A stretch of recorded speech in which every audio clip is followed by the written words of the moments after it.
Morning students, मेरा नाम है वैभव और आज हम पढ़ेंगे कक्षा 11 केमिस्ट्री का चैप्टर नंबर 5 उष्मगतिका यानी थर्मोडायनेमिक्स। इसके हम 9 भाग पढ़ चुके हैं। आज हम इसके 10वें भाग पर दृष्टि डालेंगे और इसे अच्छे से समझेंगे। ठीक है, तो चलिए फिर बिना किसी देरी के शुरू करते हैं। हम्म, तो आज हम पढ़ेंगे ऊष्म रासायनिक समीकरण। ये हमने पिछले भाग में भी थोड़ा सा पढ़ा था। आज हम इसे और आगे पढ़ेंगे। उसके बाद हम हेस का नियम क्या होता है इस पर भी चर्चा करेंगे। ठीक है, तो चलो।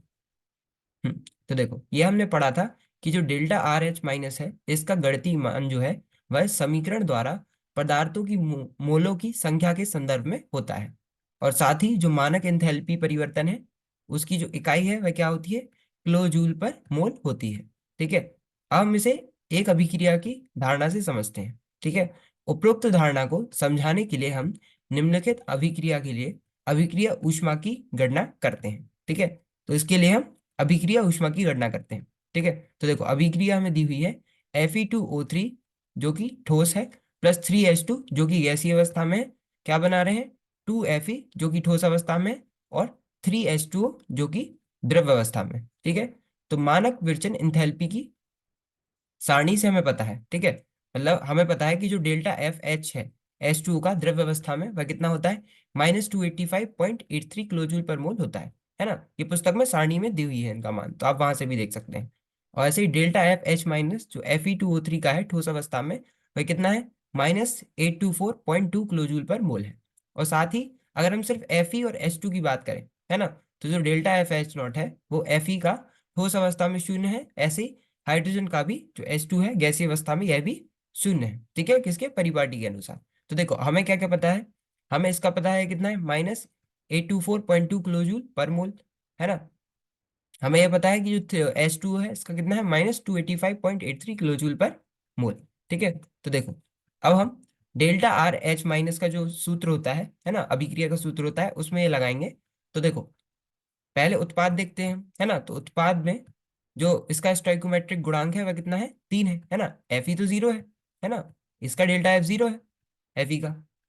लेकिन जो H2 है उसका कितना है, -285.83 किलो जूल पर मोल है, और इसका स्टोइकोमेट्रिक गुणांक कितना है, 3 है। ठीक है, तो हम 3 का गुणा करेंगे, -285.83 किलो जूल पर मोल। ठीक है, और माइनस उत्पाद में हम देखें तो हमें सिर्फ Fe2O3 का है, क्योंकि H2 का कितना है, शून्य है। ठीक है, तो Fe2O3 का जो स्टोइकोमेट्रिक गुणांक है वह कितना है, 1 है ना। और डेल्टा एफ एच माइनस कितना है, -824.2 किलो जूल पर मोल है। ठीक है, तो देखो डेल्टा आर एच माइनस क्या होगा, 3 इंटू -285.83 किलो जूल पर मोल, -1 गुणा -824.2 किलो जूल पर मोल। ठीक है, इतना समझ आ गया। इन सब का हम हल करेंगे तो हमें मिलेगा -857.5 प्लस 824.2 किलो जूल पर मोल, है ना। ये तो माइनस ही रहेगा, इनका हमने गुणा किया तो -857.5 आया, और हमने जब इनका किया तो ये दोनों माइनस माइनस है तो प्लस हो जाएंगे, तो आएगा +824.2। ठीक है, और जो इनकी इकाई है वह दोनों की एक ही है, तो इसे हम बाहर लिख सकते हैं किलो जूल पर मोल। तो इसका हमने हल किया तो हमें -33.3 किलो जूल पर मोल मिला। ठीक है, तो डेल्टा आर एच वन कितना मिला हमें, -33.3 किलो जूल पर मोल। जब हम उपरोक्त प्रकार से रासायनिक समीकरण को संतुलित कर लेते हैं तब यह अभिक्रिया के एक मोल को परिभाषित करता है। ठीक है, जब हम इस प्रकार से रासायनिक समीकरण को संतुलित करते हैं तब जो अभिक्रिया है वह एक मोल को परिभाषित करता है। हम समीकरण को भिन्न प्रकार से संतुलित करते हैं। ठीक है, उदाहरण में अगर हम देखें तो half Fe2O3 plus 3/2H2 gives Fe plus 3/2H2, है ना। अभिक्रिया को भी ऐसे भी लिखा जाता है, लिख सकते हैं ना। इसमें तब अभिक्रिया की यह मात्रा 1 मोल अभिक्रिया होगी, एवं अब की बार जो डेल्टा आर एच है वह डेल्टा आर एच होगा। ठीक है, इतना समझ आया। तो देखो अब हम इसे करेंगे। ठीक है, तो अब डेल्टा आर एच टू कैसे आएगा, इस बार यहाँ पे 3/2H2 दिया है ना।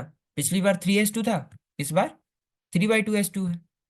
तो हम 3/2 गुणा -285.83 किलो जूल पर मोल करेंगे, फिर माइनस पिछली बार यहाँ एक था Fe2O3 इसका मोल, है ना, स्टोइकोमेट्रिक गुणांक एक था, यहाँ 1/2 है। ठीक है, तो -1/2 गुणा -824.2 किलो जूल पर मोल। ठीक है, इन्हें हम हल करेंगे तो ये आएगा -428.7 प्लस इसे किया तो ये आएगा 412.1 किलो जूल पर मोल।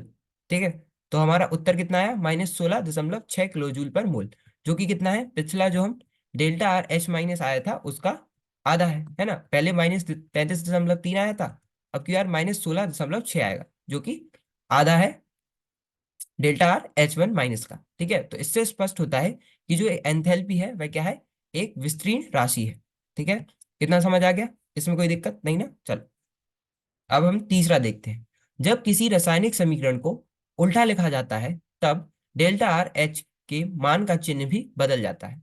ठीक है, ये बोल रहे हैं जब भी हम किसी रासायनिक समीकरण को उल्टा लिखते हैं तब जो डेल्टा आर एच है इसके मान का भी जो चिन्ह है वह बदल जाता है ना। कि जैसे अगर उदाहरण के लिए इस अभिक्रिया को देखें, N2 + 3H2 गिव्स 2NH3, है ना। इस अभिक्रिया में क्या हो रहा है, नाइट्रोजन और हाइड्रोजन से अमोनिया बन रही है ना। नाइट्रोजन गैसीय अवस्था में, हाइड्रोजन गैसीय अवस्था में, और जो अमोनिया है वह भी गैसीय अवस्था में। ठीक है, तो इसकी जो डेल्टा आर एच इंथैल्पी है ना, कितना है, -91.8 किलो जूल पर मोल है। अब हम इसी अभिक्रिया को उल्टा करते हैं, है ना। मतलब 2NH3 से क्या बन रहा है, नाइट्रोजन और हाइड्रोजन। पहले नाइट्रोजन और हाइड्रोजन से अमोनिया बन रही थी, अब अमोनिया से नाइट्रोजन और हाइड्रोजन बन रही है ना। पूरी प्रक्रिया बिल्कुल वैसी है, मोल्स वगैरह सब वैसे ही है, बस जो मतलब स्टोइकोमेट्रिक गुणांक भी वैसे ही है। जो चीज बदली है वो क्या है कि अभी हम N2 और हाइड्रोजन से अमोनिया बना रहे थे, और हम अमोनिया से नाइट्रोजन और हाइड्रोजन बना रहे हैं, है ना।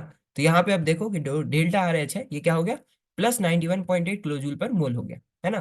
तो अगर अभिक्रिया में और कुछ परिवर्तन ना हो, है ना, तो जब अभिक्रिया उल्टी होती है ना, जब हम रासायनिक समीकरण को उल्टा लिखते हैं तो जो डेल्टा आर एच का मान है ये भी ऋणात्मक हो जाता है ना, मतलब चिन्ह बदल जाता है। अगर ऋणात्मक होगा तो धनात्मक हो जाएगा, और धनात्मक होगा तो ऋणात्मक हो जाएगा। ठीक है, इसमें कोई दिक्कत नहीं ना, इतना समझ आ गया। चलो अब हम देखेंगे हेस का नियम। चूंकि एंथैल्पी एक अवस्था फलन है, अतः एंथैल्पी परिवर्तन प्रारंभिक अवस्था जो अभिकारकों की है और अंतिम अवस्था जो उत्पादों की है उनको प्राप्त करने के पथ से स्वतंत्र होती है ना। हमें पता है कि जो एंथैल्पी है वह अवस्था फलन है ना। अवस्था फलन में क्या होता है, अवस्था फलन जो होते हैं, जो भी चीजें, जैसे एंथैल्पी एक अवस्था फलन है, तो ये अंतिम मतलब ये प्रारंभिक अवस्था और अंतिम अवस्था के बीच का जो पथ है उस पे उससे स्वतंत्र होती है ना। तो क्योंकि एंथैल्पी भी एक अवस्था फलन है, अतः जो एंथैल्पी परिवर्तन है वह प्रारंभिक अवस्था और अंतिम अवस्था को प्राप्त करने के पथ से स्वतंत्र होती है। ठीक है, इसमें कोई दिक्कत नहीं ना। अनेक पदों में होने वाली किसी रासायनिक अभिक्रिया की मानक एंथैल्पी उन सभी अभिक्रियाओं की समान ताप पर मानक एंथैल्पियों का योग होती है जिनमें इस संपूर्ण अभिक्रिया को विभाजित किया जा सकता है। ठीक है, अगर कोई भी रासायनिक अभिक्रिया जो है वह अनेक पदों पे की गई है, ठीक है, तो उनकी जो मानक एंथैल्पी है वह उन सभी अभिक्रियाओं की समान ताप पर मानक एंथैल्पी का योग होती है ना। मान लीजिए हमारे पास कोई अभिक्रिया है ना, और वो 3 पदों पे हो रही है, ठीक है। तो इन तीनों पदों पर जो अभिक्रिया हो रही होगी, है ना, जिनका विभाजन हुआ है समान ताप पर, तो उन सभी का जो मानक एंथैल्पी होगा उनका योग होगा इस पूरी रासायनिक अभिक्रिया की मानक एंथैल्पी, है ना। तो अगर अनेक पदों में होने वाली किसी रासायनिक अभिक्रिया की मानक एंथैल्पी उन सभी अभिक्रियाओं की समान ताप पर मानक एंथैल्पियों का योग होती है, ठीक है, जिनमें जो हमने संपूर्ण अभिक्रिया है उसको विभाजित किया था। ठीक है, उदाहरण के लिए हम C+½ O2 गिव्स CO, है ना। कार्बन जो कि ग्रेफाइट है ना, कार्बन प्लस हाफ ऑक्सीजन, है ना, हाफ O2 से क्या मिल रहा है, हमें कार्बन मोनोऑक्साइड मिल रहे हैं। ठीक है, तो हम इसे डेल्टा आर एच का मान निकालना है। ठीक है, तो चलिए हम इसका मान निकालते हैं। चलो, अब हम निम्नलिखित अभिक्रियाओं पर विचार करते हैं। ठीक है, पहला हमने क्या किया, C+O2 गिव्स CO2। पहले हम अभिक्रिया में रासायनिक अभिक्रिया में क्या देख रहे हैं कि कार्बन और ऑक्सीजन से कार्बन डाइऑक्साइड बन रहा है ना। तो कार्बन यहाँ पे ठोस अवस्था में है, ऑक्सीजन गैसीय अवस्था में है, और जो कार्बन डाइऑक्साइड बन रही है ये भी गैसीय अवस्था में है ना। तो यहाँ पे जो डेल्टा आर एच माइनस का मान है वह कितना है, -393.5 किलो जूल पर मोल है ना। और हम दूसरी अभिक्रिया देखें जहाँ पे हम कार्बन मोनोऑक्साइड में ऑक्सीजन के कार्बन मोनोऑक्साइड ऑक्सीजन की अभिक्रिया करके, है ना, हमें क्या मिल रहा है, कार्बन डाइऑक्साइड मिल रहा है। CO+½ O2 gives CO2। इन दोनों में ही हम कार्बन डाइऑक्साइड बना रहे हैं, पहले में हम कार्बन से बना रहे हैं और दूसरे में हम कार्बन मोनोऑक्साइड से बना रहे हैं, है ना। तो इसमें जो डेल्टा आर एच माइनस का मान है वह कितना है, -283.0 किलो जूल पर मोल है। ठीक है, इसमें हमने कार्बन प्लस O2 किया जिससे CO2 बनाया, इसमें हमने carbon monoxide plus half O2 ली, जिससे हमने CO2 बनाया। ठीक है, इतना समझ आ गया। अब देखो, हम उपरोक्त समीकरण को इस प्रकार संयुक्त करते हैं कि इच्छित अभिक्रिया प्राप्त कर ली जाए। ठीक है, दाईं ओर 1 मोल CO प्राप्त करने के लिए, ठीक है, हमें दाईं ओर 1 मोल CO प्राप्त करना है। ठीक है, समीकरण 2 को हम उल्टा करते हैं, जिसमें ऊर्जा निर्मुक्त होने की बजाय अवशोषित हो जाती है। ठीक है, देखो, हमें निकालना क्या है, हमें ये निकालना है ना। तो हमें इन दोनों रासायनिक अभिक्रिया से कुछ इस प्रकार की रासायनिक अभिक्रिया बनानी है। ठीक है, तो उसके लिए पहली थी कि कार्बन प्लस ऑक्सीजन से मिलकर हमने कार्बन डाइऑक्साइड बनाया, और दूसरा था कार्बन मोनोऑक्साइड प्लस ऑक्सीजन से हमने कार्बन डाइऑक्साइड बनाई। तो अब हमें इस प्रकार से बनाने के लिए हमें जो कार्बन मोनोऑक्साइड है ये दाईं तरफ चाहिए, है ना। तो उसके लिए हम क्या करेंगे, ये जो समीकरण 2 है इसे हम उल्टा कर देंगे, है ना। तो समीकरण 2 को उल्टा किया तो क्या हुआ, CO2 से अब हम कार्बन मोनोऑक्साइड और ऑक्सीजन बना रहे हैं, है ना। तो अब देखो, डेल्टा RH का जो मान है वह कितना, पहले ऋणात्मक था, अब धनात्मक में 283.0 किलो जूल पर मोल हो गया। ठीक है, अब हम समीकरण 1 और समीकरण 3 को जोड़ देंगे, जिससे हमें इच्छित समीकरण प्राप्त हो जाएगा। अगर हम समीकरण 1 देखें, है ना, जिसमें हम C+O2 से CO2 बना रहे हैं, और समीकरण 3 में हम CO2 से CO प्लस हाफ O2 बना रहे हैं, है ना। अगर हम इन्हें जोड़ देंगे तो हमें क्या प्राप्त होगा, हमें C प्लस हाफ O2 से कार्बन मोनोऑक्साइड प्राप्त होगी, है ना। तो हमें कुछ इस प्रकार का समीकरण मिलेगा। अगर हम समीकरण 1 और समीकरण 3 को जोड़ दें तो हमें क्या मिलेगा, carbon plus half oxygen gives carbon monoxide. ठीक है, इसके लिए जो डेल्टा RH का मान है ये भी क्या हो जाएगा, जुड़ जाएगा। ठीक है, तो समीकरण 1 में कितना था, -393.5 किलो जूल पर मोल, और समीकरण 3 में कितना था, +283.0 किलो जूल पर मोल। इन दोनों का योग करेंगे तो हमें -110.5 किलो जूल पर मोल मिल जाएगा। ठीक है, इसमें कोई दिक्कत नहीं ना।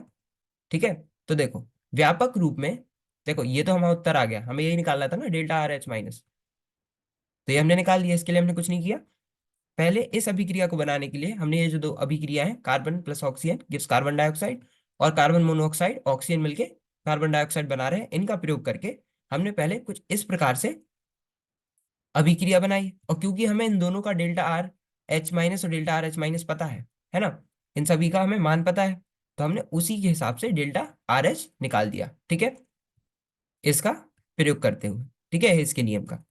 ठीक है, चलो अब देखें, व्यापक रूप में यदि एक अभिक्रिया A से B में जाती है ना, अभिक्रिया A से B में हो रही है, मतलब अभिकारक से उत्पाद बन रहा है, उनके उनके लिए एक मार्ग में कुल एंथैल्पी परिवर्तन अगर डेल्टा RH हो रहा है ना, A से B में जो कुल एंथैल्पी परिवर्तन है वह डेल्टा RH हो रहा है ना, तो दूसरे मार्ग से डेल्टा RH1, डेल्टा RH2 और डेल्टा RH3 अगर और भी हैं तो समान उत्पाद B के बनने में विभिन्न एंथैल्पी परिवर्तनों का प्रतिनिधित्व करते हों।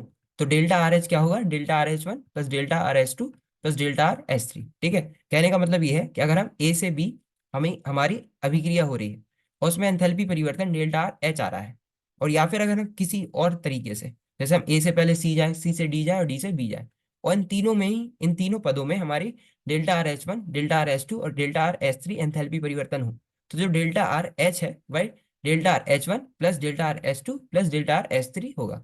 अगर यहाँ पे E होता कि पहले A से C, C से D, D से E और E से B जाते है ना, और D से E के बीच में डेल्टा RH4 होता, तो डेल्टा RH तब भी delta RH1 plus delta RH2 plus delta RH3 और साथ में एक और जुड़ता है डेल्टा H4, है ना। जितने पद बढ़ते जाएंगे और एंथैल्पी परिवर्तन बढ़ता जाएगा, है ना, तो डेल्टा RH का मान उसी का योग भी हो जाएगा। ठीक है, इसमें कोई दिक्कत नहीं ना। तो इसे इस रूप से भी हम प्रदर्शित कर सकते हैं कि अगर A से B में जो परिवर्तन है वह डेल्टा RH है, तो A से C, C से D और D से E जितने भी एंथैल्पी परिवर्तन है तो डेल्टा RH उनका योग होगा। ठीक है, इसमें कोई दिक्कत नहीं ना, इतना समझ आ गया। ठीक है, तो आज के लिए हम इतना ही रखते हैं। आज हमने ऊष्म रासायनिक समीकरण को अच्छे से देखा और खत्म किया, उसके बाद हमने हेस के नियम पर भी चर्चा की।